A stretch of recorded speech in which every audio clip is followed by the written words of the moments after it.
Talaga namang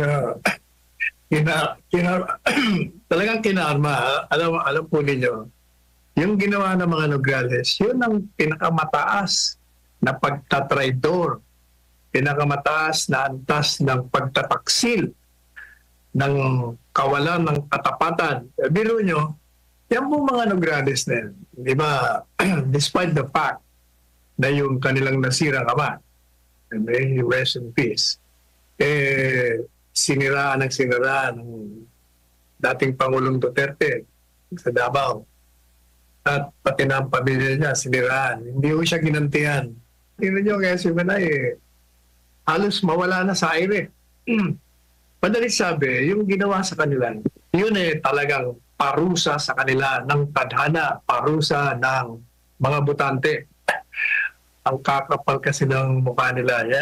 Yan ang sinasabi natin. Hindi lahat ng bagay sa mundo ay may katapusan, ay walang katapusan. Kaya dumating na ang katapusan nila. Palagi ko hindi na sila makakaawan. Hanggat ang mga Duterte naririyan. Sa tingin ko, alam nyo, ako, pupusta ako sa inyo. Hihingi ng ano yan, hihingi ng reconciliation, ng patawad, para makabalik. O yan naman ang gagawin yan. Ganyan talaga. Party list na nawagan ng COMELEC na baguhin ang party list law para masigurong tunay na kinakatawan ng mga ito ang mga marginalized. Ayon kay Chairman George Garcia, kailangan ng bagong batas para sa tamang distribusyon ng upuan at para hindi magamit ang mga nagpapakilalang party list ang pangalan tulad ng TV shows o government programs. Samantala, iniulat ng kontradaya na karamihan sa mga nanalong grupo ay konektado sa mga political dynasty at hindi tunay na kinakatawan ng mga mahihirap. Sa tingin mo, Attorney Sal, paano masisiguro na ang mga party list ay tunay na kumakatawan sa mga marginalized sector? Bago ko sagutin niya, Sara, may nakaligtan ako na kailangan may bahagi natin dito sa ating mga viewers. Sapagkat kahapon, may mga natanggap po akong text, mga tawag. At sinasabi nila, kung maaari daw ay i-discuss, talakayin, kung bakit daw si Erwin Tulfo ay pinayagan ng COMELEC na tumakbo at iproklama gayong may disqualification case dahil hindi naman siya isang katutubong Pilipino. Dahil kung matatandaan nyo, hindi siya naging miyembro ng kabinete, hindi siya nakapasa sa commission on appointments, sapagkat questionable nga dahil ang kanyang pasaporte ay Amerikano. Basta may problema siya doon. Yung mga tumawag at nag-text sa atin, bakit daw? So ang ginawa natin, pinext ko si Chair George Garcia ng COMELEC. Sabi ko, ito mga tinatanong. Ako gusto kong talakayin niya, pero gusto kong makuha ang panig ng COMELEC. Sabi ko, bakit ba na pumayag kayo na ituloy ang kandidatura niya despite the pending case of disqualification? Kaya sagot mo sa akin, yun daw pong kaso, yung disqualification case na final against Erwin ay dinismiss. Dinismiss on technical grounds. Kasi marami daw violation. Kasi alam po ninyo, pag nag-file ka kasi, kailangan susunod ka sa rules. Mayroong prosedimento. Kailangan verified. Basta marami yung requirements na hindi yung sinunod. Marami raw grounds sa isang petition. Kumbaga, hindi ko sinunod ng abogado. Mahina yung abogadong nag-file para dun sa question. Kaya daw, dinismiss nila. Yun daw, motion to stop the proclamation. Yun daw, kasama doon sa kanilang motion for reconsideration. Kaya nakabinbin pa rin hanggang ngayon. Katunayan, pinadala ko sa akin ni Chairman George Garcia yung motion for reconsideration, yung kopya, yung soft copy para makita ko kung bakit na-dismiss yung kanilang kaso.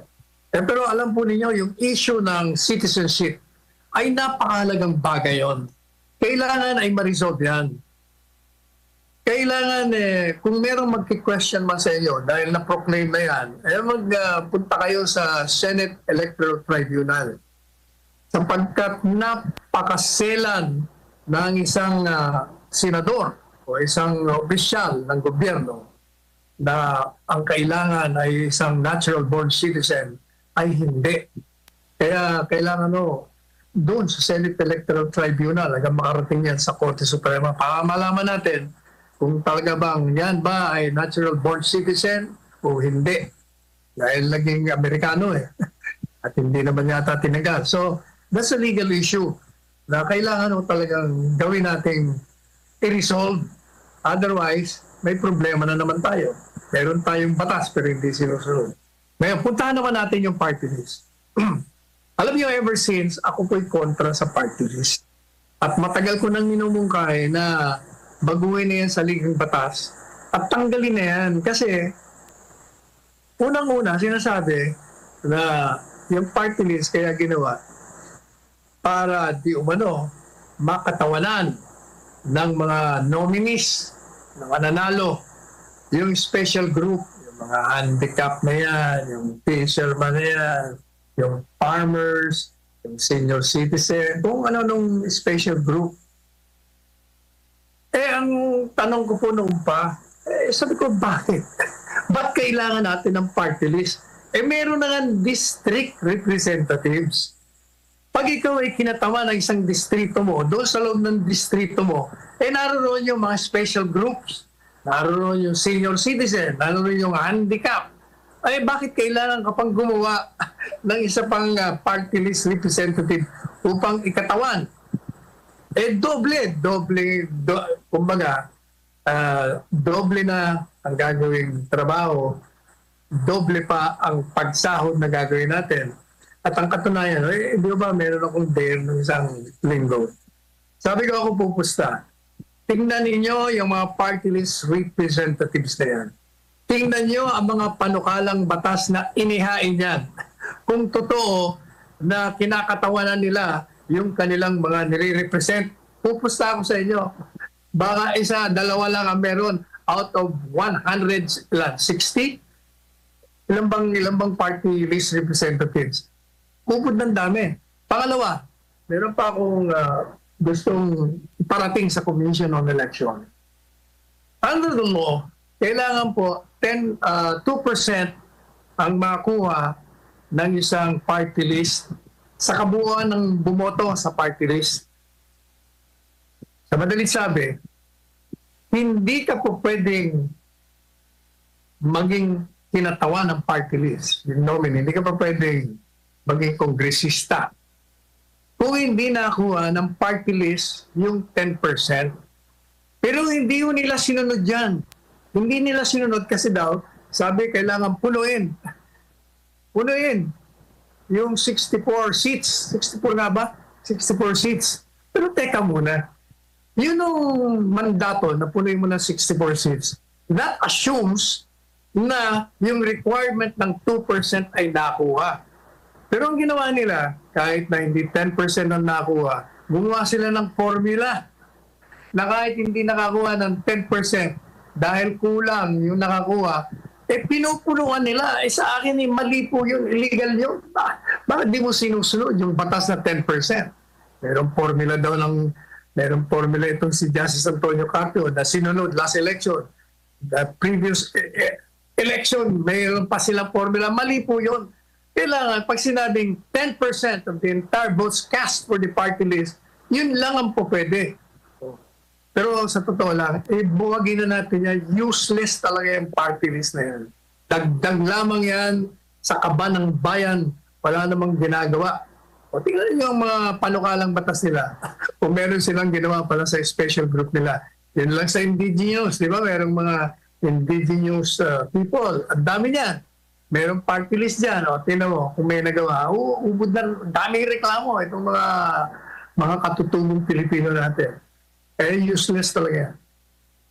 So Attorney Sal, 54 po yung dapat ma-proclaim ng mga party list groups. Pero dahil sa suspension po na kinakaharap ng 2 party lists, there are 52.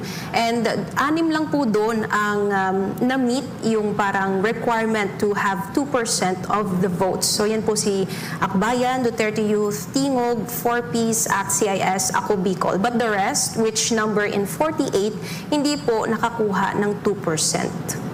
48 party lists, Attorney Sal. Yung ang problema nga, yung 2%, kahit na hindi nila nakuha, pupunuin pa rin nila in violation of what the law requires. And the lowest of that 54, Attorney Sal, is 0.62%. So Attorney Sal, back to the yung plano nilang baguhin yung party list law. Bilang isang abogado, Attorney Sal, how would this affect the Constitution considering na nais baguhin ng COMELEC ang sistema ng party list sa bansa? Kailangan baguhin yan. Illegal yan kasi maliwanag naman ang Constitution eh. Dapat 2%. Hindi nila sinusunod. So, unconstitutional, in simpler words, Attorney Sal. Pero, baguhin ang saligang batas, tanggalin niya yung party list. In fact, gusto ko tanggalin ng buong Kongreso eh. Revolutionary government na lang tayo eh. Alright, maraming salamat Attorney Sal. So now we'll be moving on to the text messages at mga comments natin pong mga televiewers, Attorney Sal. And the first one is from the Flying Horse is Kapilipinas. Sabi niya, God save the Philippines because the oligarchs and the liberal groups in foreign countries are meddling in our country's foreign affairs. Oligarchs? Yes. Parang nakikialam na oligarch. Buti pa sabihin mo, yung mga oligarch na nakikialam dito sa domestic affairs, sila ang nasa likod ng mga pagpapanalo ng mga tiwaling opisyal. Kasi mga negosyante. So, pinopondohan nila ng pinopondahan kahit ng mga tiwali, kahit alam na nila ang record. Kasi takot din sila. Pag naupo sa kapangyarihan, maapektuhan ang negosyo nila. And from O'Daniel Esnobil, Attorney, bakit kaya parang hindi namin naririnig na nagsasalita ang mga nanalong candidates ng Duterte tungkol sa mga sinasabi o obserbasyon na may mga kapalpakan sa nakaraang eleksyon? Nagsalita ang 7 candidates. Siguro sa kanilang paniniwala na wala namang daya. Kasi kung ako tatanungin mo, yung makina sinasabi ng daraya, hindi ako naniniwala doon. Ang daya doon sa pag-pre-shade ng mga balota at pinapasok sa makina bago naghalalan o kaya after the election nang wala ng taong makakakita. Pero yung ganong pandaraya, ano lang yun mga special operation. Magagawa mo lang yun sa mga lokal. Mahirap gawin yun sa national kasi masyadong malaki yung Pilipinas. Pero kung mga syudad, munisipyo, congressional, pwedeng gawin yun. Maglalagay ka ng sobrang boto. Kaya hindi ba sabi ko sa COMELEC, gusto niyong malaman kung talagang may daya, hindi sa makina, kundi sa number of votes. Simple lang yun. All you have to do is bilangin niyo yung pina-imprenta yung balota. Bilangin nyo yung pina-distribute yung balota sa lahat ng presinto. And then tingnan nyo yung tali ng bumoto at tali ng registered voters. Pag sumobra ang boto dyan sa registered voters, ibig sabihin, may mga pumasok dyan na pre-shaded na ballots. Kaya dumami ang boto ng isang kandidato over the other candidate. Kasi yung manual, maganda ang manual. Ang problema, kailangan mag-file ka ng petisyon for a manual counting. Kailangan kandidato ka. Kandidato. Gaya ng ginawa ni Coco Pimentel. Tanda mo yon, Sara? Nag-file siya at pinabibilang niya yung mga lugar na sa tingin niya dinaya siya. At di ba, dahil nag-file siya at nagbayad siya, malaking pera kasi, magbabayad ka. So ginawa, nung nakikita na mananalo siya, ang ginawa ni Mig Subiri, umatras na lang. Nag-resign. Kaya, siya ang nakaupo. O, yan ang mangyayari niya. Yan ang problema sa manual counting. Halos natapos yung protesta. Ilang buwan na lang para maupo si Coco Pimentel bilang senador. Baka tapos na ang pag-upo mo, hindi pa tapos yung pagbibilang. Yan naman ang problema doon. Pero Attorney Sal, going back dun po sa concern nyo sa pre-shaded ballots, because I think in the past few days sa isang press conference, sinagot din po yan ni COMELEC Chief Attorney George Garcia na basa po yung concern nyo na tungkol dun sa pre-shaded ballots. And his response was, he doesn't think napapayag yung mga botante na tumanggap ng mga pre-shaded ballots dahil posible daw na magkakaroon daw ng gulo sa mga presinto. Mali naman na. Chair George, ulitin ko sinabi ko nito sa programa ko na dapat pala tinext kita. Mali yung response mo kasi di mo ako naintindihan. Yung pre-shade ballots, hindi binibigay sa botante. Ano ka ba? Yung pre-shade ballots, sinusubo yun sa makina bago pa magkaroon ng halalan. Kasi, tanong ko sa iyo, ikaw ba may access sa mga makinang pinadala mo? Hindi mo alam kung merong mga tao na pinagkakatiwalaan mo na nagipagkutsabahan, na bayaran para pumayag na isubo in advance yung mga pre-shaded ballots. At pwede rin na isusubo nila yung mga pre-shaded ballots after the election. Wala nang tao dun sa presinto. Sila na lang nandun. At meron tayong mga nagsumbo na nakita na dala sa Taytay. Nakita po namin nagsusubo sa election na. Tapos na, nasilip namin sa mga presinto. Yun ang daya, hindi yung sasabihin mo, president, ibibigay mo. Ano ba naman yan? There's no logic in what you're saying, Sir George. Hindi yun, di ba ko naiintindihan? Alright, maraming salamat, Attorney Sal. This one is from Mel on the Go. Attorney Sal, ano po ang comment nyo kay Lito Lapid na siya lang ang umattend na member sa alyansa sa ginanap na Thanksgiving and Victory Bash ng administrasyon? Hindi naman katakataka yun. Kung yung mga dapat pumunta ron, merong mga previous engagement. Pangalawa, kahit may wala, kung nasa state of depression sila, dahil siyempre, hindi sila nanalo. Kung nanalo man, hindi yung inaasang bilang ng mga boto, hindi ka pupunta ron. Si Lito Lapid kasi, walang agenda sa sarili niya yun. Siya bigyan nyo ng malaking boto, hindi. Basta nakapasok siya, okay na sa kanya yun. Kaya ang dumating lang, Presidente Marcos Jr. sa siya. Hindi na po katakataka yan. Kung matatanda mo, ewan ko kung nakikinig ka sa programa natin, 2 months ago, or 2 or 3 months ago, inilabas po natin na meron kaming mutual friend, ang Presidente Marcos Jr. Occupying a very high position in the government at malapit na malapit kay Presidente Marcos Jr. At sinabi sa akin gusto niya raw na i-reconcile yung dalawa kung pwede pa raw yun kasi nangangamba siya na pag hindi sila nag-reconcile, tuloy-tuluyan ang babagsak ang gobyerno. At ang sabi ko naman, si Presidente Duterte ay bukas dyan dahil itong taong ito, mabait ito at talagang katutubong kabaitan nito. Gaya na sinabi nga natin, hindi ito mapagiganti. Kaya open siya dyan. Kaya sabi ko sa kanya, sige gawin mo. At gagawin ko ang party ko sa panig naman ng Presidente Duterte. Pero alam mo ako, napakadali ng pagkakasundo ng dalawa. Ang sabihin mo sa kanya, sabi ko, yung payo ko dun sa kaibigan namin, mutual friend, sabihin mo sa kanya, ang gagawin niya lang para magkasundo sila, ibalik niya sa Pilipinas. Anyway, consistent naman yun ako dun sa kanyang posisyon na walang jurisdiction. Sabihin mo sa kaibigan natin na aminin niya na nagkamali ang mga tao niya sa baba, nagpatupad ng mali. Napayuhan siya ng mali, ngayon natuklasan niya na mali, illegal. Kaya binabago niya na at ibabalik niya ang Presidente Duterte rito. Yun ako magsisimula ng reconciliation. Hanggat di mo binabalik yan, hindi magkakaroon ng pagkakasundo yung dalawang pwersa niyo. Pero I think, Attorney Sal, I don't think especially si Vice President Sara Duterte, personal opinion ko lang na lalo na sa ngayon kung mapapatawad niya si Pangulong Ferdinand Marcos Jr. Kasi naalala ko nung time nung siege, Attorney Sal, and I was there, si Vice President Sara Duterte, she gave a speech in front of all the congregation dun po sa KOJC.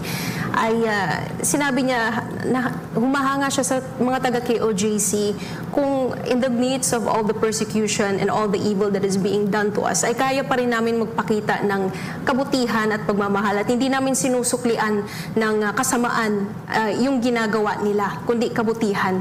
Pero ang sinasabi lang niya, hindi niya kayang mahalin yung kanyang mga kaaway, yung scriptures na love your enemy. So kung hindi niya nga kayang mahalin yung mga kaaway niya, how much more kaya akong patawarin, especially si President Marcos Jr. Natural lamang yun sa isang tao. Tayo ganyan naman eh. Basta mainit na mainit pa talaga. Ayaw mo patawaran. Pero time is the best healer of wounds. Yang panahon ang pinakamagaling na gamot sa sakit, sa sama ng loob, sa pagkati, sa pagdaranas. Nawawala yan habang ang mga dahon ng isang punong kahoy ay nalalagas. Nawawala yan. But it takes time. Ang tao naman palaging may katutubong kabaitan sa kanilang puso. Ang tanong ng Attorney Sal is, how much time? Depende yan. Depende. Pero darating tayo dyan. Ibalik mo lang si Presidente Duterte. That will start the path to reconciliation. Agree. I guess you have a new title para sa inyong susunod na column, Attorney Sal. Posible ba? Path to reconciliation. Meron na ako naka-ready article dyan. Tinatapos ko lang yung series ko ng petition for writ of habeas corpus para naiintindihan tao kung anong pinayin natin.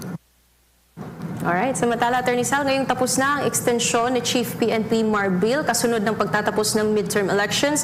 Abala naman ngayon ang PNP sa pagpili ng susunod na hepe ng pambansang pulisya. Ilan sa mga kandidato ay sina Deputy Chief for Administration Police, Lieutenant General Jose Melencio Martates Jr., Acting Deputy Chief Directorial Staff Edgar Allen Ocubo, NCRPO Chief Police Brigadier General Anthony Aberin at CIDG Director Nicolas Torre III. Sino para sa inyo, Attorney Sal, ang karapat-dapat o ano ba ang dapat na katangian ng isang pinuno ng PNP? Talaga namang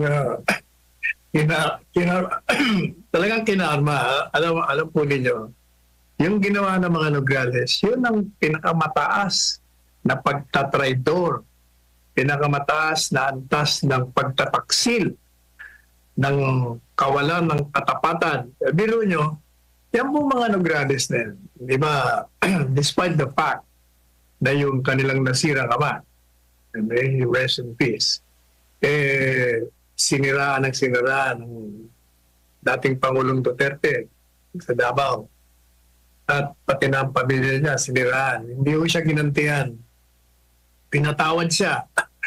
Pagkatapos, kinuha niya pa yung anak, yang si Carlo, ginawang cabinet member. Madalit sabi, despite doon sa ginawa ng kanilang ama, kinupkup niya ang mga Nograles. Pero tingnan niyo, anong ginawa? Kaya pa na-appoint niya sa Marcos dahil din sa kanyang pwesto sa kabinete. Ang ginawa niya, nag-resign at nilabanan si Presidente Duterte. Yun naman kapatid, si Migs, nakapanghihinayang din. Dahil, tingnan niyo ang ginawa nito. Ito, dati may programa dito sa SMNI. Alam naman natin. Yes. Kung bakit ng programa yan. Dahil nga kay Pastor Apollo Kibuloy. Nagturo pa yan sa eskwelahan. Yan sa Davao, sa KOJC College of Law. Pero anong ginawa niya? Siya ang unang-unang sumira sa katauhan ng Pastor Kibuloy, pati ng SMNI. Pinatanggalan niya. Hindi ba kaya tingnan niyo kay SMNI halos mawala na sa aire. Madalit sabi, yung ginawa sa kanila, yun talagang parusa sa kanila ng tadhana, parusa ng mga botante. Ang kakapal kasi ng mukha nila. Yan ang sinasabi natin. Hindi lahat ng bagay sa mundo ay may katapusan, ay walang katapusan. Kaya dumating na ang katapusan nila. Palagi ko hindi na sila makakahawan. Hanggat ang mga Duterte naririyan, sa tingin ko, alam nyo, ako, pupusta ako sa inyo. Hihingi ng yan, hihingi ng reconciliation, ng patawad, para makabalik. O yan naman ang gagawin yan. Ganyan talaga. Kung baga, alam nyo sa Bicol, ang nanay ko, pag meron kang ginawa, kasalanan, at ikaw ay nakaarma, naparusahan ka, ang sinasabi niya sa Kastila, merece. Merece. Anong ibig sabihin? Deserving yung ginawa mo. Kaya deserve that punishment. Kaya merece. Or kung kay dating Pangulong Duterte pa, tagam, deserve at tagam. Attorney Sal, sa tingin mo ba ay mapapatawad pa sila ng mga Duterte, especially ni former President Duterte, for the second time? Kasi nagawa na niya magpatawad for ng isang beses. Mayroon pa bang pangalawa? Unang-una, si Presidente Duterte kasi hindi mapagiganti. Mabait siya katutubong mabait ang kanyang puso. Gaya lang ginawa, siniraan ng pamilya niya, pero pinatawad niya pa rin. Ang maaaring hindi magpatawad sa kanila ay mga botante dyan sa Davao. Hindi nila makakalimutan yung ginawa. Patatawanin sila ng Pangulong Duterte, pero sa tingin ko hindi na makakabalik. Sa pwesto yung mga yan, parurusahan niya ng mga botante. Paano naman kaya yung mga anak, Attorney Sal? Mapagpatawad ang ama, pero paano naman kayo yung mga anak? Yung mga anak mga anak ni former President Duterte. Ewan ko kung mapapatawad pa sila. Alam mo, usually yung mga anak, mas matitindi. Mas masakit kasi sa mga anak na makita na inaapi, sinisiraan, winawalang hiya, tinatraidor ang kanilang magulang. Kaya mas matindi ang balik ng mga anak sa mga nanira sa kanilang magulang. Sino ang karapat-dapat na PNP? Chief. Alam po ninyo, kahit sino pwede. Ang mahalaga dyan, yung bang chief ng PNP, pinatutupad niya ang batas at hindi siya sumusunod sa utos ng nakatata sa kanya na illegal, gaya ng ginawa nitong bagong itong na yung nakaupong PNP chief. Sinunod niya ang utos ng mga nakakata sa kanya. Pinatupad niya yung illegal na pag-aaresto, yung illegal na pagditini at ang pagpapatalsik sa dating Pangulong Duterte sa Hague. Yun ay obvious na illegal. Pero hindi sinunod Nangipagsabuatan sa mga kalaban ng Estado, kalaban ng mga Duterte. O yan, kaya useless. Kahit na sinong PNP chief, kailangan kasi pag PNP chief ka, kung ano ang batas, ipatupad mo. Pag yung nag-uutos sa'yo, illegal, siya ang ikulong mo. Ganon dapat ang PNP chief. Pero Attorney Sal, sa naging pag-aresto kay dating Pangulong Duterte, alam naman natin na naging instrumental si Nicolas Torre III doon at sumusunod lang din siya sa utos. At kung sakaling man, Attorney Sal, dahil isa siya sa prospects, ay kung siya yung next na Chief PNP, ay susunod pa rin siya sa utos. Siguro regardless of it being illegal o hindi. Kaya nga kailangan kumuha tayo ng isang matatag, may prinsipyong pulis na maging Chief PNP. Otherwise, wala. Ganun palagi ang mangyayari sa atin. Palaging illegal ang ginagawa. Yes, Attorney Sal. Pero sa tingin niyo ba, Attorney Sal, kaya bang iahon ang sirang imahe ngayon ng PNP sa ilalim ng magiging bagong pinuno nito, regardless of who it will be? Madali lang yan Kung ako ang PNP chief di pa-aresto ko kagad yung nag-utos ng illegal. Ibalik kagad yung imahe ng PNP. Well, ulit and we're calling out on Chair George Garcia. I think you should look at the probability that there were 3 shaded ballots that have been instead into the prior to the election or after the election day. Tingnan mo yan. Kasi makikita mo talaga kung nadaya ang isang particular na kandidato. Number two, palagay ko, i-resolve nyo na ho yung mga disqualification cases. Dahil maraming disqualification cases na na-proclaim na yung iba. Dapat hindi na po-proclaim mo na pag may disqualification cases kasi magkakaproblema kayo doon. Dahil kung halimbawa sa congressional, pre-proclaim nyo, wala na kayong jurisdiction. Pupunta na yan sa House of Representatives Electoral Tribunal o kung mayroon mang protesta sa Senado, doon sa Senate Electoral Tribunal. And the danger there is, pag doon na napunta sa kanila, 3 taon lang ang termino ng mga kongresista, 6 na taon naman ng senador, gaya nga nung nangyari kay Coco Pimentel, ilang buwan na lang saka natapos lang dahil sumuko yung kalaban. Pero kung hindi sumuko yun, natapos na yung termino ng senador, hindi pa tapos yung protesta. Kaya dapat to, yung mga disqualification cases, immediately, nire-resolve ka agad.